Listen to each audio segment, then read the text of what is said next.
Hey everyone, welcome back to another Roman Reacts. We are here today to watch another video for you. This one is actually from the Fat Electrician, and it came up on my feed after I watched the previous Joe Joe Medicine Crow, which was from Yarn Hub. And now when this popped up from Fat Electrician, I thought, you know what, I might as well give this a watch too and just give a bit more in-depth perspective from him, and just to learn more about him if from his perspective. So yeah, we're going to be giving this a watch, having a go, and just enjoying what we have to see. So let's just get on with it, shall we? All right, we got that set and everything's up good.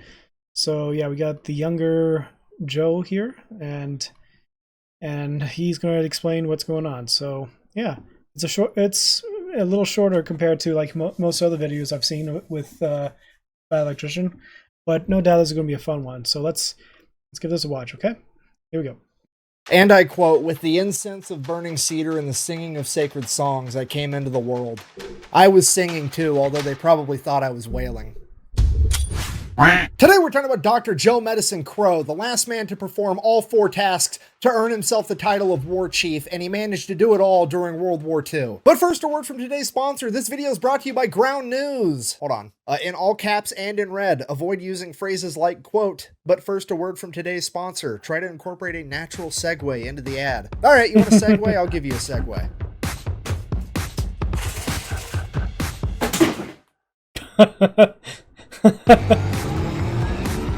Ground News isn't a news source, but the world's first news comparison platform. They collect news from over 50,000 sources, sticking it into one convenient app, allowing you to compare all the news coverage in one convenient location, allowing you to simply swipe over to read different headlines for the same exact story, being able to tell which outlet is biased and which isn't, and how factual their articles actually are. And if that wasn't enough, they also have cool features allowing you to search for news on an actual map by geographical location, and they have blind spot coverage showing you articles that are receiving little to no coverage in the mainstream media. So for example, just to show you how this works, I have personally been following the story coming out of California where an angry otter keeps kicking surfers off of their surfboards. For days, she's been evading arrest from authorities after committing what they're calling longboard larceny. And utilizing Ground News, I can see that today alone there's been over 49 news outlets all reporting on it, and it allows me to quickly swipe through the most popular headlines, seeing that they're all virtually identical and highly factual, which allows me as a news consumer to conclude that everybody on the political spectrum, both left, right, and center, all thoroughly enjoy the world's cutest carnivorous mammal messing with hippies.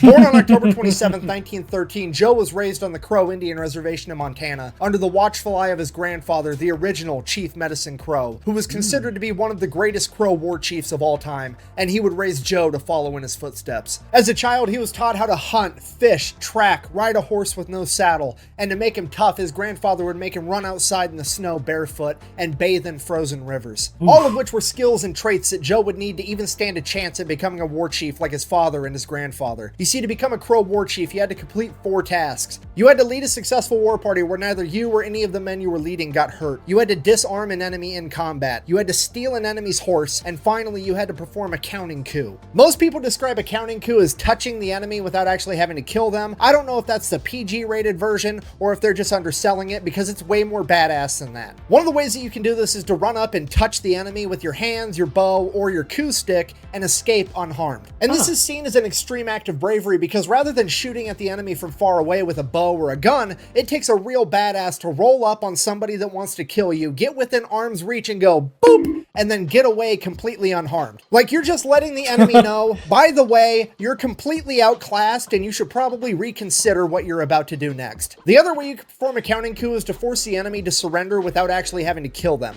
It's the equivalent of making your enemy say uncle or tapping them out. And here's the kicker with the whole thing. This criteria was deemed incredibly hard to achieve back in the day when it was invented hundreds of years ago. And it was only accounting for Native American tribes going up against other Native American tribes, or like dudes with muskets. It definitely was not criteria that was created with the foresight to account for the battlefield changing to incorporate machine guns and tanks, let alone the fact that horses aren't even the main mode of transportation at this point in time. It's going to be hard enough to find find a horse on the battlefield, let alone strategically transfer it to an alternate location. But that's what Joe Medicine Crow has to do if he wants to become a war chief. But again, all that's just assuming that there is a war for Joe to even fight in, because it's only 1929, he just graduated 8th grade, and he's about to go off to college to achieve his associate's degree, which he does. And then he goes on to achieve his bachelor's degree. And then he goes on to become the first Crow Native American from his tribe to achieve a master's degree. He then begins working on his doctorate degree, but that gets stopped in its tracks because 1941, Pearl Harbor happens, America enters World War II, and life in America, as everybody knows it, gets flipped upside down. In the days immediately following Pearl Harbor, hundreds of thousands of Americans would volunteer to join the U.S. military. But Joe Medicine Crow was not one of them, because at the time he was 28 years old, and in 1941, at 28 on the dot, you were deemed too old to serve in the U.S. military. So, unable to fight and unable to finish his doctorate, he would take a job as a teacher in a Native American boarding school in Salem, Oregon for a short period of time. He would pretty much immediately quit that job and go to work in the shipyards in Washington to at least help the war effort in any way that he could. And he worked his ass off in that shipping yard for a year until November of 1942, when the United States government would strike down the age restriction on joining the military, and Joe was officially able to join if he wanted to. Which is exactly what he does, because he's got to go over there and end this shit so he can go back to school and earn his doctorate degree. So fast forward March 1943, Joe's been through training and he is now all the way over in France on the Siegfried Line. If you don't know, the Siegfried Line was Germany's last line of defense before being able to actually enter Germany. It was essentially their entire western border that had been fortified to resist invasion. The entire thing was covered with giant concrete spikes known as dragon teeth that made it impossible for tanks or any other type of vehicle to get past them. And then in front of those spikes were mines, and in front of that was barbed wire. And on the other side was German machine gun nests, mortars, and artillery ready to slaughter any foot soldier that tried to make it through. And Allied forces have been halted here in their tracks since August of 1942, but then in March of 1943, this new guy shows up. He's already got a reputation for being a badass, he's rocking Native American war paint underneath his fatigues, and he's got a yellow painted eagle feather underneath his helmet for protection. Surely this man is the main character, we're gonna see what he can do. So Joe's commanding officer pulls him aside and says, hey look, if anybody can pull this off, it's gonna be you. But I need you to take a small group of guys and a bunch of explosives, make your way through the Siegfried Line, find a German machine gun nest, and completely demolish it. That way we can get some construction guys in there. They can take out the barbed wire and the mines and the dragon's teeth without getting shot at the entire time, and we can start funneling forces in and finally break through this line. So on March 15th, 1943, Joe Medicine Crow would lead 7 other men through the barbed wire, through the mines, through the dragon's teeth. 1944? Because August 1943, the Allies didn't invade Europe or didn't commence D-Day until 1944. So I'm wondering if it was through the Italian front or something else. It might be something else, but all while being fired at by German machine gun fire and mortars exploding all around him, and they would make their way to the machine gun nests and begin blowing up as many of them as they could. Because of this, Allied forces are finally able to break through the Siegfried Line. Joe Medicine Crow is believed to be the first American to set foot into Nazi Germany, and all of the men that he led into this raid were completely unharmed. I'm curious, was it 1945 he said, or was it 1943 meaning that Joe he mentioned? As many of them through the dragon, take out the barbed wire and the mines and the dragon's teeth. I'm so sorry. Of 1942, but then in March of 1943, this new guy shows March up. 1943. He's already got a reputation for being a badass. He's rocking Native American war paint underneath his fatigues, and he's got a yellow painted eagle feather underneath his helmet for protection. Surely this man is the main character. We're gonna see what he can do. So Joe's commanding officer pulls him aside and says, hey look, if anybody can pull this off, it's gonna be you. But I need you to take a small group of guys and a bunch of explosives, make your way through the Siegfried Line, find a German machine gun nest, and completely demolish it. That way we can get some construction guys in there. They can take out the barbed wire and the mines and the dragon's teeth without getting shot at the entire time, and we can start funneling forces in and finally break through this line. So on March 15th, 1943, Joe Medicine Crow would lead 7 other men through the barbed wire, through the mines, through the dragon's teeth, all while being fired at by German machine gun fire and mortars exploding all around him, and they would make their way to the machine gun nests and begin blowing up as many of them as they could. Because of this, Allied forces are finally able to break through the Siegfried Line. Joe Medicine Crow is believed to be the first American to set foot into Nazi Germany, and all of the men that he led into this raid were completely unharmed, meaning that Joe Medicine Crow had just successfully led his first war party, and that he had completed the first task in his journey to becoming the last war chief. Fast forward a couple months, Joe's entire unit's clearing out a small German town, and they're in the middle of a huge firefight. So Joe decides he's going to cut down an alley so that he can go and get around to flank the enemy. As he's running down the alley, he gets far enough down that he thinks he should be able to turn in and get to where he can find a good position to launch an attack. And that's when he turns into this narrow gate into somebody's backyard, and right as he turns into the gate, he collides helmet to helmet with a German soldier. It is now just Joe, this German soldier, and the firefight in the background. So Joe leaps forward, grabs the German's gun, throws it to the ground, raises his gun at the German, ready to fire. The German's standing there completely helpless, and for some reason, Joe's not quite sure why, he decides that he's going to throw his gun on the ground too, and they're gonna, and I quote, tear into one another. So they start having a good old-fashioned fist fight, and this German ends up getting the better of Joe. He ends up wrestling him to the ground and getting on top of him and hitting him. And finally, Joe would manage to roll him over, get on top, hit him a couple times in return, and then he would begin strangling him. This guy's entire head is turning different shades of red and purple and blue as Joe is quite literally strangling the life out of him. And in one last fit of desperation, he manages to buck Joe off just enough to be able to gasp out, "Mama, Mama." And for some reason, Joe said that this opened his ears and he decided to let the man go. So Joe hops up, grabs his rifle, and carries on to go flank the enemy like he had originally intended to, and at this point, he didn't even realize that he had just completed 2 more tasks to become a war chief. He had disarmed his enemy, and he had committed a counting coup by forcing his enemy to admit defeat without killing him. Which means the only thing Joe has left to do to become a war chief is to find a horse and then steal it. I mean, strategically transfer that piece of equipment to an alternate location. I don't know what you're thinking. Good luck. You're not going to find strategically just really transfer equipment to transfer that piece of equipment to an alternate location. I don't know what you're thinking. Like good luck. You're not going to find a horse in the middle of World War II. This is the era of cars and tanks and machine guns. But honestly, you'd be wrong, because the German military in World War II actually used horses a lot. So much so that the German military was actually blown away that when America showed up, they didn't have horses at all. They exclusively had motorized vehicles. And this was actually an early indicator to high up Nazi leadership that they were about to get their schnitzel kicked in.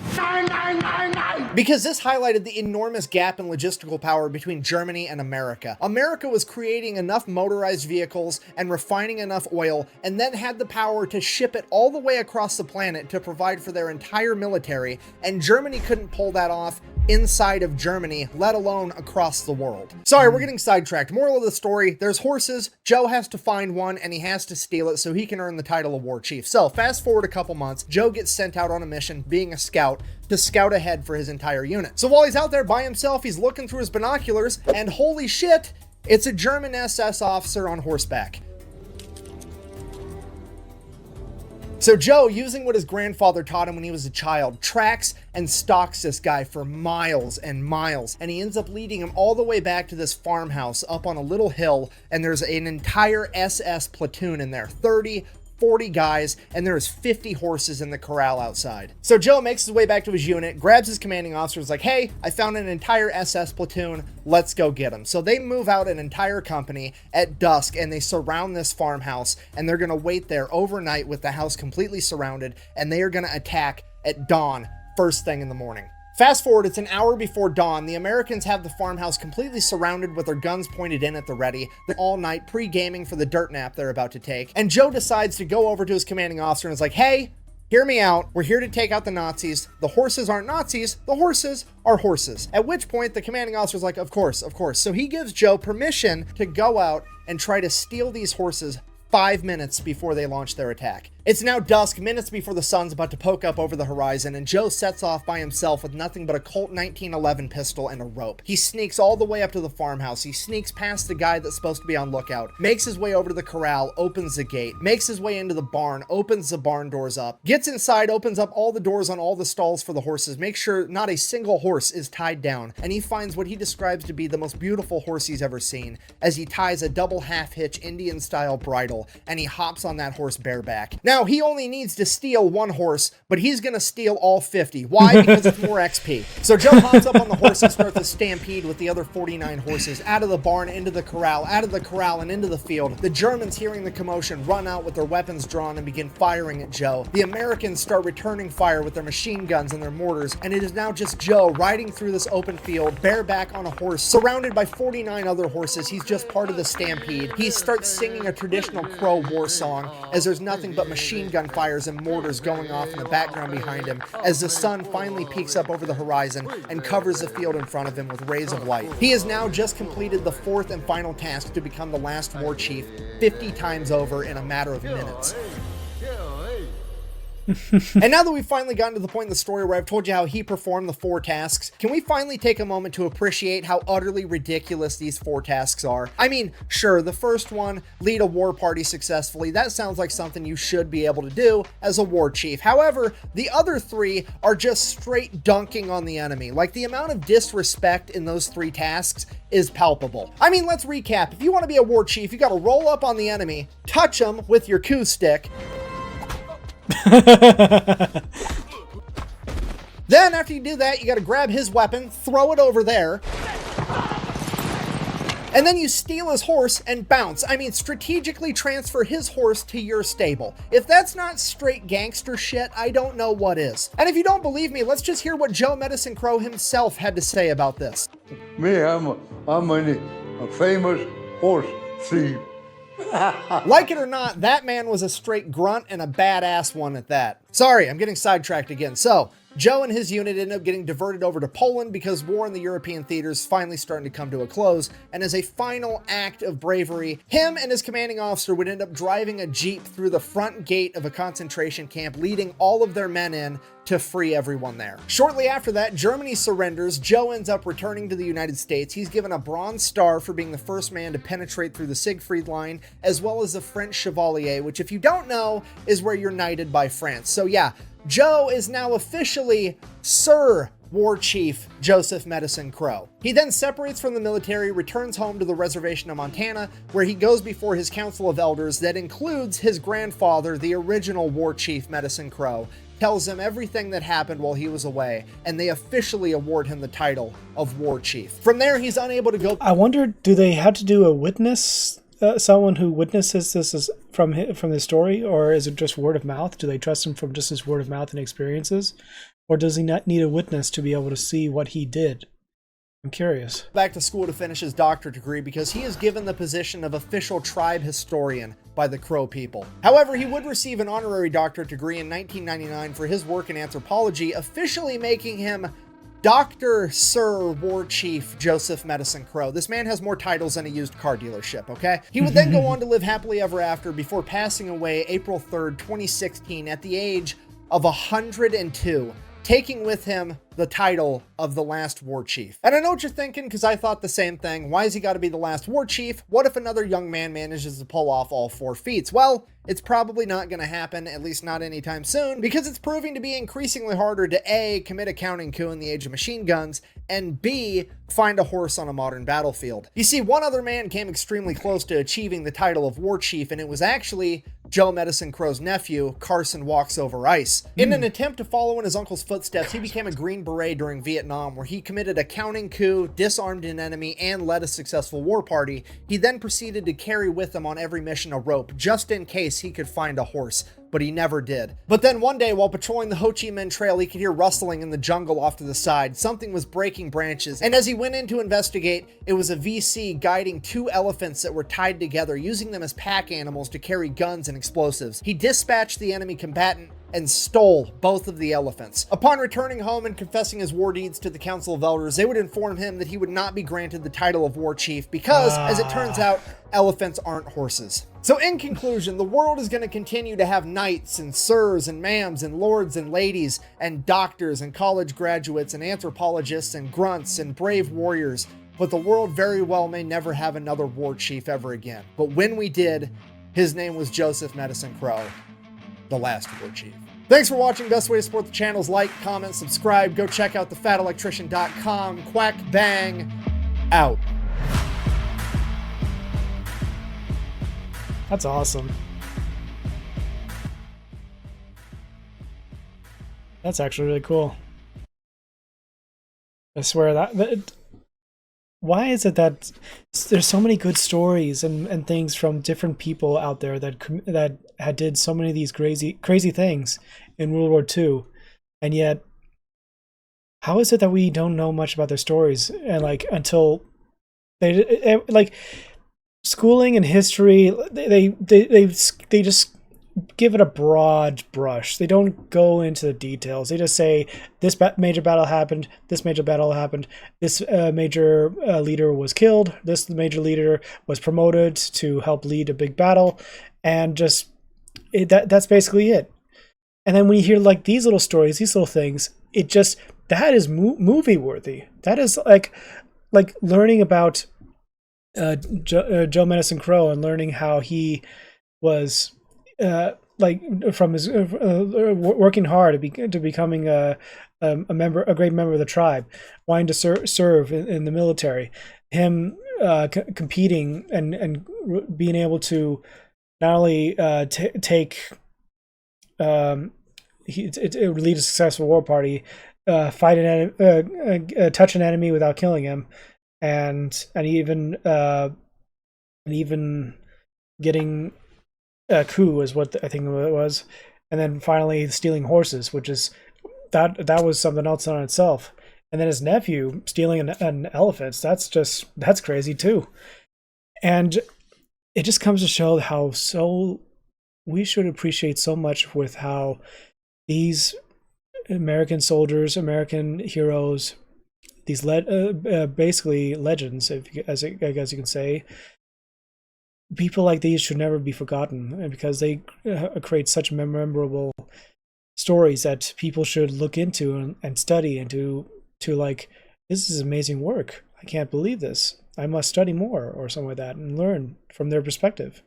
And it's just amazing to me how this all came about. So anyway, that is it for me, guys. Hope you enjoyed this reaction. Sorry for stopping a few times. I just had to think in my head about the whole time frame. He mentioned 1943. I was thinking 1945. If the Allies were already in France at the time, and it's springtime, so they're probably already at the Siegfried line. So anyway, I'll leave a thing for Fat Electrician. I'll leave in the description. You'll find the link. Be sure to check out whatever I got in here. Be sure to leave a like and subscribe. It does help out the channel, and hopefully you enjoyed your time here. So as always, thanks for watching. Thank you for coming by, and as always, Romans, salute. If you like Romans content and wish to see more, like and subscribe to continue to support the channel.